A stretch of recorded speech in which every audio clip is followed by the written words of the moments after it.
So there's a sutta about the 5 hindrances called the Sangaravo Sutta in the Connected Discourses. Imagine, Brahman, there was a bowl of water filled with lac, turmeric, indigo, or crimson dye, so that one looking into that bowl could not see their face clearly. Even so, when one dwells with a mind overcome with kamachanda, sensual desire, then one cannot see clearly what is for one's own benefit and others' benefit, and even sacred words long known to one are unclear. Imagine, Brahman, a bowl of water boiling over fire, bubbling, so that one could not see the reflection of one's face clearly. Even so, when one dwells with a mind overcome with ill will, vyapada, one cannot see clearly what's for one's own benefit or for others, and even sacred words long known to one are unclear. Imagine, Brahman, a bowl of water overgrown with algae and water plants, so that one could not see one's face clearly. Even so, when one dwells with a mind overcome by sloth and torpor, tinamita, one cannot see clearly what's for one's own or others' benefit, and sacred words long known to one are unclear.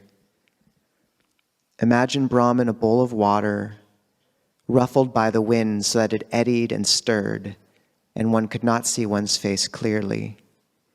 Even so, when one dwells with a mind overcome by restlessness and remorse, uddhacca kukucca, one cannot see clearly what's for one's own or others' benefit, and sacred words long known to one are unclear. Imagine, Brahman, a bowl of water, stirred up, muddied, set in a dark place, so that one could not see one's face clearly. Even so, when one dwells with a mind overcome by skeptical doubt, vicikiccha, one cannot see clearly what's for one's own benefit or others, and sacred words long known to one are unclear. Imagine, Brahman, a bowl of clear water set in the open, still, so that one looking into it could see clearly one's face. Even so, when one dwells with a mind free of sensual desire, of ill will, of sloth and torpor, of restlessness and remorse, of skeptical doubt, then one can see clearly what's for one's own benefit and the benefit of others, and sacred words, even just learned, are clear. I love those 5 analogies. And last week, we spoke about the radiant mind, the fact that the Buddha said the mind is luminous, it is only tainted by passing defilements. Pabasarang chittang, radiant mind, akandukehi kilesehi, visiting defilements. And the idea that the more you strip away the accumulation and crust which has grown on our hearts over years and lifetimes, the more you come to a simple, clean, radiant heart. And it could be said that maybe 70% of the practice in the beginning is just watching the chitta grow brighter and brighter. But these visiting defilements are real. The enlightened mind is able to not take them up. And yet, most of us do pick up the anger. We do pick up the sensual desire. We do pick up the sloth and torpor, the skeptical doubt, the restlessness and remorse. Jack Kornfield has a saying where he says, if you can exist, something like, if you can exist happily with those in your life every day, if you can eat contentedly whatever's put in front of you, if you can sleep without a pill or a drink every night, if you can watch your neighbors go off to a fun vacation without jealousy, then you're probably a dog. So understanding that our bar is where we are. We're half demon, half animal. Well, we're half animal and half angel. And acknowledging that both are at play.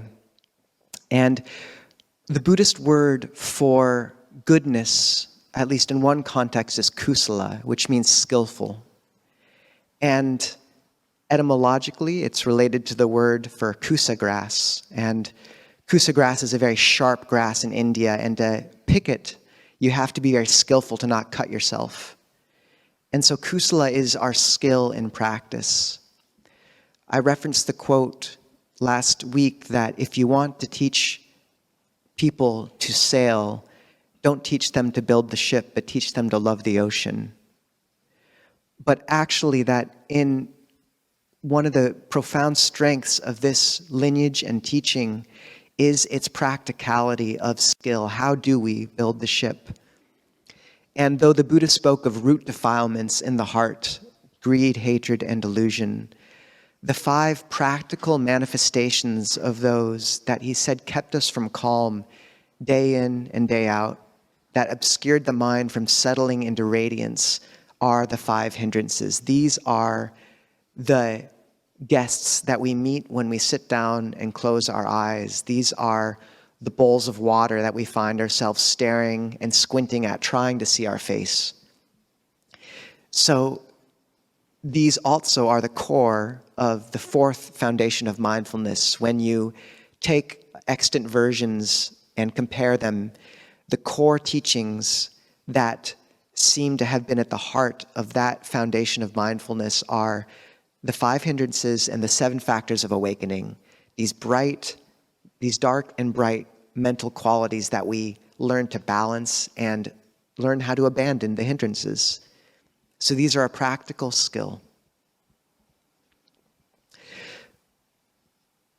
Someone once asked Ajahn Chah, when I'm meditating and my mind strays from its object, how do I know whether to investigate that object further, or just to return to that distraction further, or just to return to my main meditation object? And Longpo Cha said, it's like you live in a little village and you walk past these people on the street, and maybe it's a distraction comes up, or an old argument you've had, or a craving you know well, or a mind state, and it's someone you've seen 1,000 times walking down the street, and in which case it's fine just to give them a little wave and walk on. You just acknowledge, know it, and then return to your object of meditation.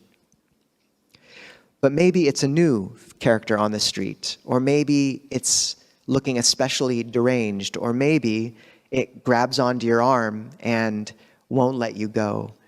And in those cases, when the fantasy keeps coming up, when you feel the anger take up residence in your body, when you can't return to the breath or the metta meditation, then it's okay to turn to that object and either apply an antidote, which we'll discuss, or investigate, learn the causality behind the hindrance. What's causing it? Where is this anger coming from?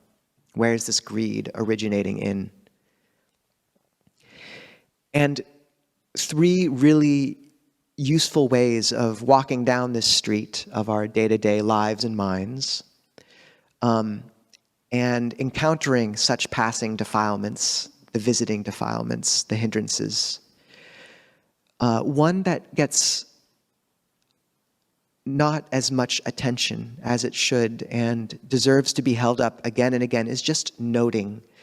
Nyanaponika said that, he's a famous monk, said that one of the functions of mindfulness is to put things in order by naming them. And just the act of naming a hindrance does so much. It's known. It's like children playing under the staircase in the dark. And when the parent opens up the door and turns on the light and just stares at them, things are a lot less fun for those kids, and they stop playing.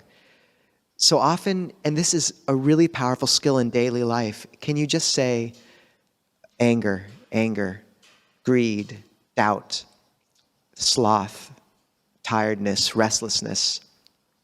And just that act of naming it settles the mind. It lets you put things into perspective. It lets you make it into an object rather than something you're identified with. So noting practice is very powerful. That's just like passing someone on the street and you say, "Hi, John, how are you doing?" And then you just keep walking. The other means that's very useful is the Buddha spoke about the gratification pentad, actually, sometimes triad and sometimes pentad. And that's the idea that to let go of any state, any unwholesome mental quality, you should understand its arising, its ceasing, its attraction, its drawback, and its escape.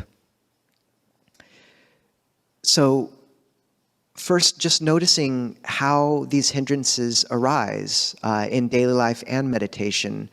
What stirs up greed for you? What brings anger into being? And can you avoid those things? Maybe there's a particular kind of news cycle that really gets you. Can you steer away from that? Maybe there's a certain food that really stirs you up. Can you steer away from that? Maybe there's times of day when you're more tired than others. Can you learn to meditate at different points or put on a Dharma talk? Just the simple fact of what is the cause and ground for these states. But then also to see in each of these defilements instances the drawback, the attraction, and the escape. So with greed, kamachanda, sensual desire, the attraction is obvious. There's a flush to desire. But what's the drawback? Can you, in a meditation, when the fantasy comes up of the movie or the addiction or the whatever it is you're looking forward to, can you really consider what's the drawback of this? How soon, how many seconds does that mouthful of food last before it disappears, before it's nothing else, or before that experience is gone? Can you look at the drawback in terms of just the suffering of obsessing about a sensual pleasure? The Buddha said that fixation on sensual pleasures is our proclivity towards them, meaning that we don't really care about the pizza. What we care about is fantasizing about the pizza. And to notice that, there's a certain way your mind kind of gnaws at that bone. And the Buddha uses that analogy. A dog gnawing at a sensual desires are like a dog gnawing at a stripped bone. And really all the dog is tasting is its own saliva. You know, that's what we are kind of getting by on. And you know those fantasies you've been through 100 times. And really at this point, it's just your own saliva. And can you really ask yourself, like, would I pay $5 to see this movie again? And to notice also that to recollect death when sensual desire comes into meditation. How precious is this moment? How long do we really have? We don't know. And do you really want to waste another 10 minutes of the meditation thinking about the next Marvel Cinematic Universe movie or the last one? You know, how precious is this moment and what do you want to use it for? And that can be as simple as a long recollection of the fact that you will die, or a very quick phrase, "You will die. Now is all you have. Now is all you have." And just let that sword of wisdom cut off the desire, the sensual desire. You can think about what the food will become in about 10 hours. My mom was once cooking at Servasti Abbey for the nuns there and was getting really concerned about getting the right dish for them. And one of the nuns just came up and she said, "Sarah, in 10 minutes, this is all just going to be crap anyways." And it was such a relief, and it sounds a little bit distasteful, but it's just the full picture. Like, how obsessed do we really have to be about this particular dish when in a second, just chew it up and spit it back onto your plate and see how attractive it is. It's that distance from being not attractive. And if you're really intent on this practice, you can actually, after you've kind of used the toilet, just take a look. Take a look. It's not that crazy. You're just seeing truth. That's all. Another thing is just to use the Four Noble Truths and label dukkha, dukkha. Label suffering, suffering. When you've obsessed about the donut or the hit of weed or whatever it is, again and again, and you just can't rip your mind from it, can you see the hot burning sensation of suffering and just label kamachanda, sensual desire, for what it is? It's suffering. The Buddha said that even as a leper would gain a measure of satisfaction from picking off his scabs over a fire. Apparently that is something lepers did, I guess. But we all know that kind of compulsive satisfaction of picking a scab. The Buddha compared that to sensual desire. You pick the scab again and again. And he compared sensual desire to going into debt. And because of the hedonic treadmill, because the next serotonin burst from the sensual stimulus will never be as good as the initial one, we always find we're taking out new debts to pay off the old. We're always giving our hearts to things that will end. So there's something to be said for seeing the drawback in all these ways and letting go of them through that. And cultivating an internal source of pleasure. You have to let that flush of sensual desire die down, let it move through the body. And sometimes there's a moment of dryness and desolation after that, because you have to let that pattern fade. But then if you hold still through that, if you cultivate skill and meditation and these internal wellsprings of non-sensual happiness, like loving kindness, a sense of genuine self-worth from metta, from morality, giving, community, love, then instead of feeding off of the world, you find pleasure in giving to the world and blessing it. And that's the new health food. You replace that kind of binging on Cheetos for, I don't know where that analogy goes from there, but you stop eating Cheetos.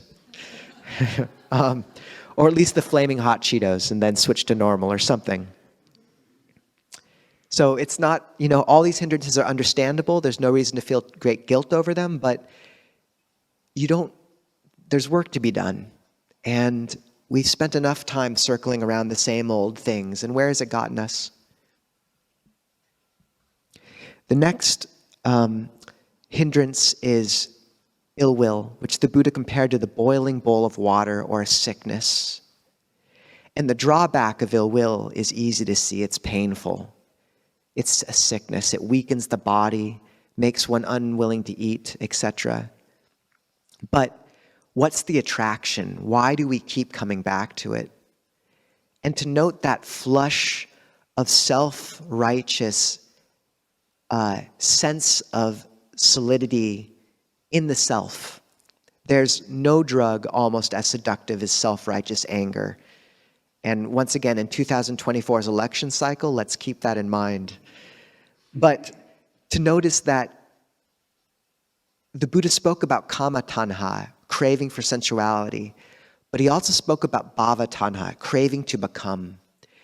And we like the feeling of being solid, of knowing where we are and that we're right and powerful. And anger gives that sense of flush. But in the Buddha's words, anger with its honeyed tip and poisoned root, it's like spreading honey on a blade of a knife. You know the sense of diving into it, and you know the pain that comes afterwards. So yes, you can just name anger, but you can also apply the antidote of loving kindness, Or you can investigate back, what is it about a situation or a person that's bringing up aversion in you? Often the things we're most averse to are the things that are inside ourselves that we see in others. What is it that we're projecting? And can we also recollect that the people in our lives who most irritate us are often the only place where we really have the chance to practice goodwill and patience? We know we need to come to a place where we can exist in the same country as a person who has a different opinion than us. And the only way we're going to do that is by existing in a country where other people have different opinions than us. So it's quite a gift that we exist in a country where people have different opinions than us, and a family, and what a gift that we get to practice, because we know we have to overcome that barrier at some point. So whenever you're at the dinner table with those relatives that are being especially difficult, or encountering the coworker that doesn't agree with you, can you really bow to them? Maybe not in person, although you could try, but can you really bow to them and just say, thank you for giving me a chance to move through this essential aspect of my practice? We have a member here who designated their teddy bear as Vladimir Putin for a whole year and had it on the next shrine, the second level of their shrine shelf. Doesn't have to be on the top level, but you can put someone there.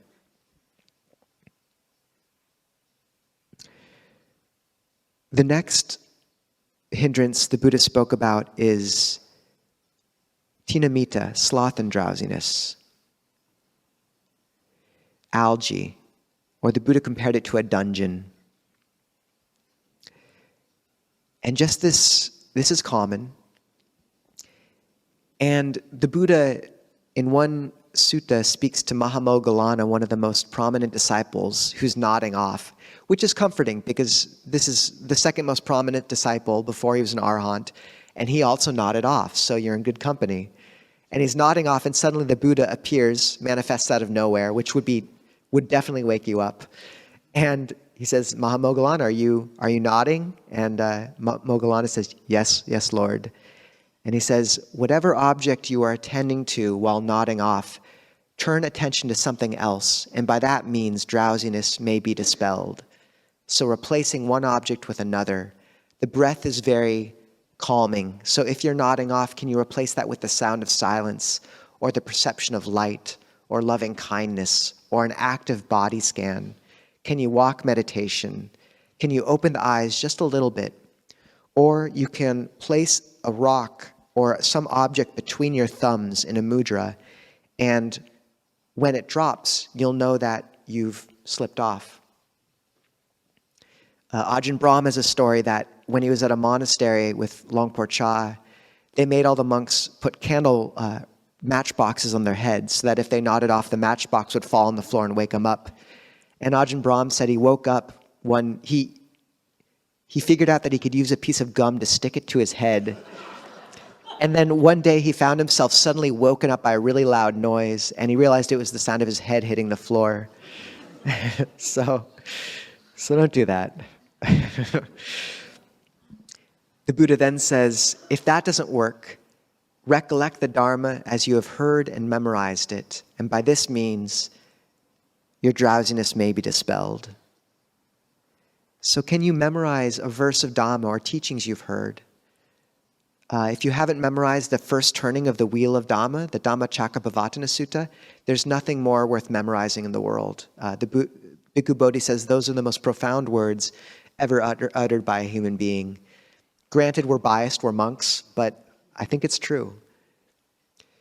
If that doesn't work, Moggallana, recite out loud the Dhamma as you have heard and memorized it. So to say it out loud, to chant, or if you know one chant, like the loving kindness chant, the Karaniya Metta Sutta, these are in the chanting books. Just chant that out loud. If that doesn't work, stand up and look. Stand and look to the perception of light. So can you bring to mind the perception of daytime? And then he says, if that doesn't work, stand and establishing a path, walk back and forth So this is walking meditation. And if that doesn't work, lie down mindfully on your right side in lion's posture, determined to get just enough rest and to wake up mindfully. So I find actually that's really helpful. Is if you're really drowsy, take a 4-minute power nap. Just set your alarm for 4 minutes and let yourself lie down. And sometimes your mind will kind of bounce down and up, and you'll find yourself quite calm. And I would add cold showers to this. The Buddha didn't say that, but I think it's really helpful. Cold water will wake you up. But to notice also sometimes, because of scale invariance, each of these patterns are ones that you can see in your meditation, but you'll also often find scale invariance is the feature of a chaotic system where a pattern will repeat on a microcosmic level and a macrocosmic level, the small and the wide. So you might notice that these same patterns are the ones that dominate your lives. And just as you lean into sloth and torpor in a meditation, maybe you find that the way you deal with your struggling marriage is just by tuning out. Or maybe with sensual desire, you find that the way that you, just as you distract yourself from a boring meditation with a thought of the next meal, maybe you're always thinking of the next vacation to keep yourself from looking at how difficult and unpleasant your job is right now. Make those connections and understand these hindrances are not trifling things. These dominate our lives. They have us in their clutches. And if we can gain understanding of them and antidotes to them on the cushion, then we soften the pattern and dispel it in the wider scope of our lives as a whole. The fourth hindrance, uddhacca kukucca, which is very fun to say, is restlessness and remorse. Remorse, regret over the past. Anxiety and restlessness, anxiety over the future. So first to note it, and then to recollect death again. How long do we have? And is it really worth thinking about the past and future? And with regret, this is such a burden for people in their lives. And to know that the Buddha said that one who dwells in guilt, thinking they'll go to hell for an action, that will drag their heart down. And in the connected discourses, one sutta called the conch blower, he says, with an act that one regrets, one should think, that was not good, and I'm not proud of what I have done. But what is done is done. Even as a conch blower would make themselves heard to the north, south, east, and west, even so when one has developed the mind imbued and widened with loving kindness, with compassion, with sympathetic joy, and with equanimity, the 4 Brahmaviharas, the 4 states of loving kindness, then any limited action does not persist there. He has another analogy where he says, when a negative action manifests in the constricted mind, it's like a pinch of salt mixed into a glass of water, and it changes the taste to one of all salt. But if that same negative action's karma, fruit of karma, manifests in this broad mind of loving kindness, then it's like a pinch of salt mixed into the Ganges River, and it doesn't affect the taste almost at all. So he's acknowledging, yes, there are these deeds we've all done, we've all messed up. How could we have known better at the time? But that if we cultivate the broad, beautiful mind now, then those things can just dissipate. And to expect, my parents compare coming to retreat or meditation to driving in a car and suddenly stopping and all your baggage comes and hits you in the back of the head. And this is why people don't meditate, is because there's a lot of baggage waiting in the back seat. But can you have patience when you sit and let that stuff bleed out of you? Let that grieving process happen. Let the stuff come up and have patience with that process and not circle in on remorse, regret. There's wholesome remorse of knowing that an action was beneath us, but we don't, guilt, the Buddha said, is never wholesome in the sense of self-recrimination, self-flagellation. Can we have metta for ourselves for not knowing more than we knew when we knew it? Self-forgiveness is having respect for our own conditionality. How could we have known better then? And to know that we're doing okay. If you've come to this path, even if you've messed up, there's times, disciples in the Buddha's times who are mass murderers, they still contain awakening. No one's beyond redemption. And just to have patience with that process with yourself, the healing takes a long time. But if you've come to this practice, this path, even if you've messed up in the past, even if your samadhi isn't that great, if you have right view and morality, if you have community, this is one of the most significant things that can happen in a life. You're doing okay if you've come this far. And there's more to be done, but at least have some sense of forgiveness for yourself. And as to the future, anxiety, just the acknowledgement that we can't know what's to come, that any hovering over such things is based on delusion because it's a fantasy. And what we do know is what makes us feel strong in the moment and what makes us feel anxious and weak going forward. And the strong action, the one that makes you feel integrated rather than disintegrated, this is the action we take as Buddhists. Intention is the primary element of karma. And when the storm is fiercest, when the seas are highest, we're tempted to look out and try to get everything in order, to look to the horizon and know exactly what we should do. But those are also the moments when the waves are so high that all you often can do is actually just look to the feeling in your own heart of an action. All you can do is steer into the next wave and make sure you don't capsize. So when you're really anxious and worried about the next week or month or year, can you just say, okay, I know what I'm supposed to do this week, and just put one foot in front of another until the storm blows over and clarity emerges. The Buddha compared moving out of restlessness and remorse to that bowl of water ruffled by the wind, calming, and to one escaping slavery. And the fifth of skeptical doubt isn't a wholesome investigation, which the Buddha would encourage, but rather that doubt that makes us chase our tails around and around again and again. And to see that there's no way past doubt through doubt, not that kind. And so when doubt arises, to return to your main meditation object, your home base, until things calm down and you can see clearly, to label it as doubt and know that you're not going to get anywhere by engaging with it. And finally, it's really helpful to have well, you could say, what would Jesus do? But we often take a teacher you know and just say, what would that person do? So Longpo Pasano's Ajahn Kobilo and one of our chief teachers, and our acronym is WWLPPD. LPPD, yes. What would Longpo Pasano do? So just after a time, you can kind of imagine them, what they would say to you. And sometimes it's a very clear, stop it, something like that. And just to bring that to mind, you have good references now. And if that's not enough, then just call a teacher, talk to a Kalyanamitta, a spiritual friend, and find a way past doubt. So the Buddha said, when these 5 hindrances are given up, he said, even so, bhikkhus, a practitioner considers the mind overcome with the 5 hindrances to be a debt, a sickness, a prison, slavery, passage through desolate land.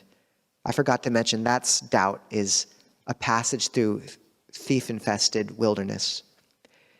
The mind free of these 5 hindrances is freedom from debt, freedom from illness, freedom from a dungeon, freedom from slavery, safe passage. The mind, when the hindrances go into abeyance, becomes glad. The glad mind becomes rapturous. The rapturous mind becomes tranquil. The tranquil mind becomes unified. The unified mind sees clearly. The clear mind gains liberation and knowledge and vision of liberation. หันธรรมยังธรรมคาถายาสาธุปะการังตถามาเสสาธุสาธุสาธุอนุโมทามิ So we have time for some questions or discussion. If people want to ask anything or bring up a topic, just raise your hand and we'll run a mic over to you. If you're on Zoom, you can type your question into the chat or raise your electronic hand. Thank you for the talk, Ajahn. I had a quick question about sloth and torpor. And a lot of the examples you give have to do with meditation and keeping wakefulness during meditation. But trying to think of, I was trying to like settle into an understanding what the message is in the context of a society where we're hyper-productive and often pushing ourselves, you know, pretty hard. And not in the way of like, well, you should scale back, get more rest so you can be more mindful. Not in that sense. But how do we negotiate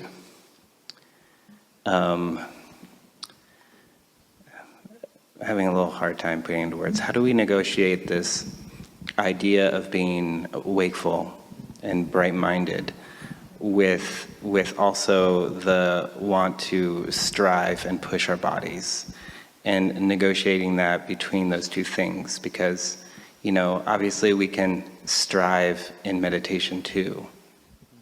So how do we know the difference? Thank you. Good question.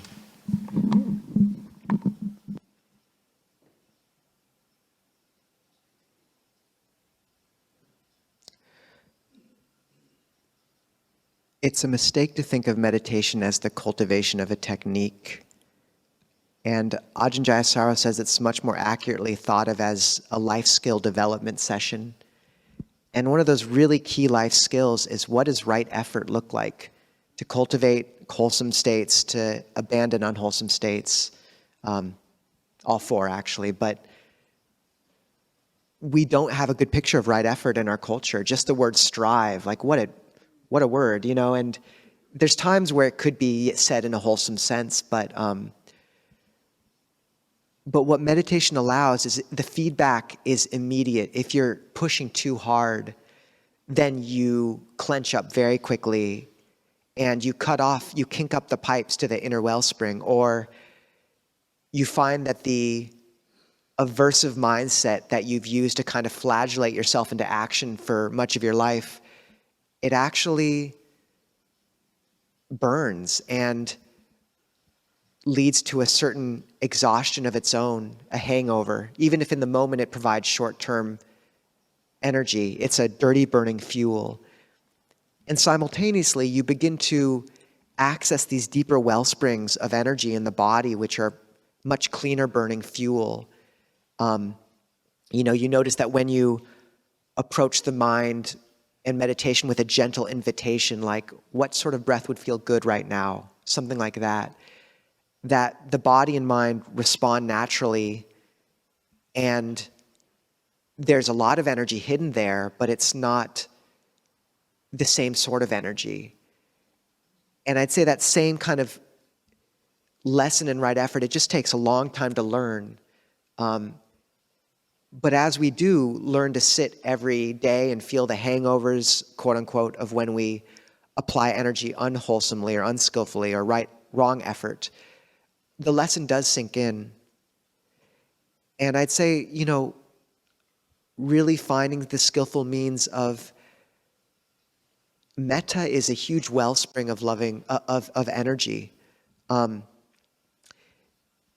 When people try to maintain mindfulness in the day with a object such as the breath, often it's a very fragile balance, and you know, you can really be thrown off by a difficult coworker or too much work or whatever. But loving kindness, and if you can really reframe each task, as many as you're able, in terms of how can I make this a gift to these beings? Like, how can I alleviate suffering in this moment? How can I listen carefully? Then if you can bring metta as an undergirding to all this other activity, there's this sustaining, powerful wellspring of energy ready there. And then when you sit to meditate, you don't find there's the same residue. And David Stendhal-Rost said, the cure to exhaustion isn't rest, but wholeheartedness. And I find that if there's that reframing of a lot of our activity with loving kindness and as a gift,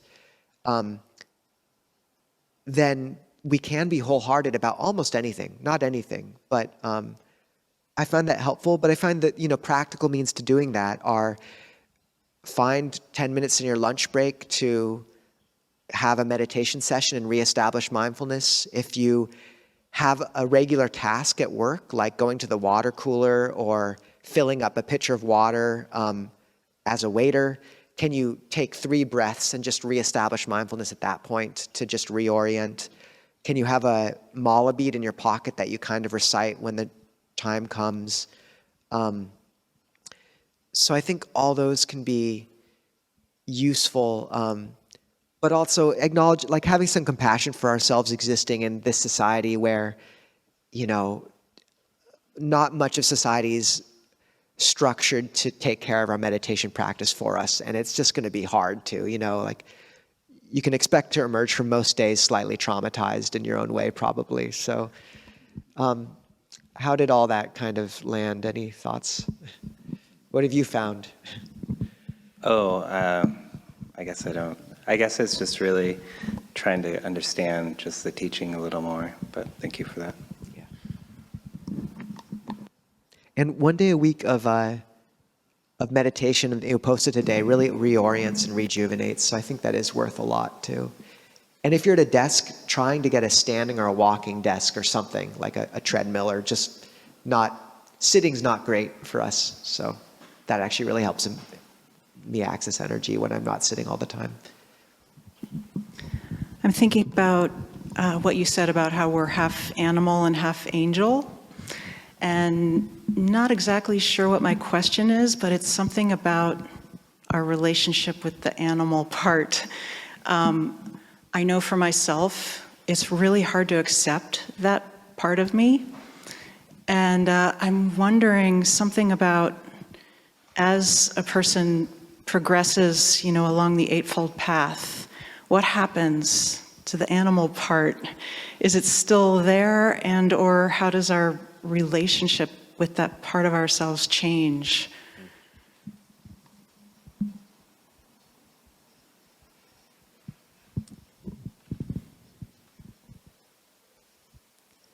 I think you're not alone in having trouble accepting it. Particularly anger. We don't realize how angry we are, I think, most of us. Often at a monastery for the first few months, people will have a ton of greed come up. I thought about StarCraft 2 for like 3 months. I never even played that game. And then anger comes. And often that aversive phase can last about 5 years. And the person sitting next to you is responsible for half the world's suffering.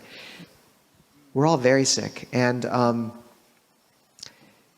yeah, that's frustrating. And I'd say that as one practices, the manifestations of those anger, of the animal part, become much more refined. In some sense, they're not even quote unquote an animal anymore. Maybe we're just a little bit sharp with someone in our speech, or maybe we exaggerate a little bit.